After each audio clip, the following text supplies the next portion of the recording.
Ahorita nos dia de vakantieplan a começar, nos apertura.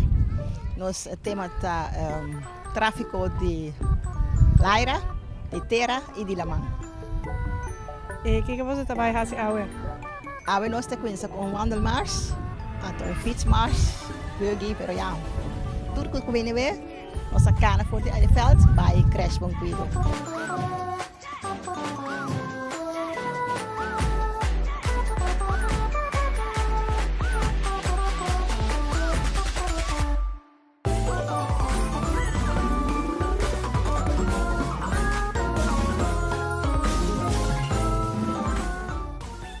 Nosso vakantieplan a começar a com 3 semanas de vakantieplan, de 29 de julho. Então, nós temos diferentes programas, diferentes dias com nossa sala que muito na para fora. Por exemplo, nós vamos o cargo, vai visitar o cargo, toque com o cargo da que significa o povo de Bonaire. Nós a evitar doana também, também está bem creche, bem um workshop, uma explicação que não trabalho também tá. Nós a evitar também Dona Andrés. Nós evitar também Bia, pero muito na nesta vai na Bia.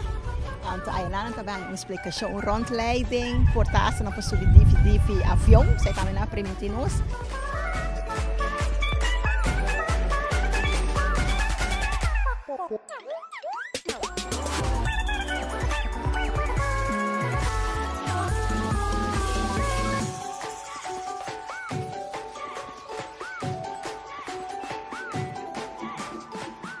Nós trabalhamos com Aquaspace, Ribalaman, também muito grande na escola.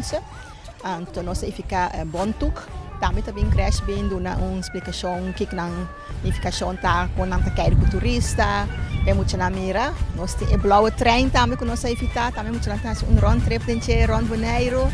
Nós temos também trip na bus, nós vai parte norte, com parte zuid, bij Sorbonne. Bij de Amo Beach, nós trabalhamos também, nossa clausura está na Soso Ranch.